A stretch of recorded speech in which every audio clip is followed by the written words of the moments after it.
আসসালামু আলাইকুম। এই তো আজকে একটু খুব সুন্দর জায়গায় ঘুরতে যাচ্ছি। ওখানে পানি বের হয়, ওর লাইটিং জ্বলে আর কি। ওটা এখন দেখতেছি বন্ধ। যাই হোক, ওটা দেখাতে পারলাম না। এই যে আশেপাশে যেরকম সুন্দর জায়গাটা, খুব সুন্দর আসলে। অনেক জায়গার লাইট জ্বলতেছে না। এই যে এই বিল্ডিংটা হচ্ছে 86 তলা না 84 তলা, যাই হোক আমি মানে বলতে পারতেছি না অতটা। বাট যে পাশেই যাই আমি, চায়নাতে যেখানেই যাই, যে পাশেই যাই, এই বিল্ডিংটা আমার চোখের সামনে আর কি আসে। ঠিক আছে, তো ভাবলাম একটা ছোট্ট করে ভিডিও করে নিই। এই যে আমার বাঙালি আপু, আন্টি, ছোটো ভাইয়ের বউ আছে আর কি।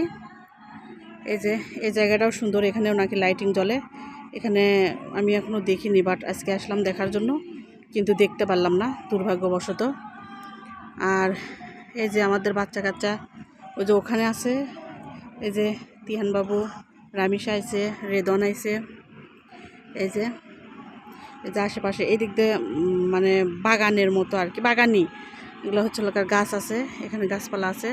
চায়নাতে যেখানেই যায় না কেন গাছপালা বেশি, এদের গাছপালা বেশি থাকে, এদের নাকি অক্সিজেন বেশি লাগে। যাই হোক, সব কিছু মিলাইয়ে সুন্দর একটা জায়গায় আইছি। কিন্তু অনেক জায়গায় হচ্ছে মানে কালারিং যেগুলো লাইট আছে ওগুলো মানে বন্ধ হয়ে গেছে, আমি দেখাতে পারলাম না।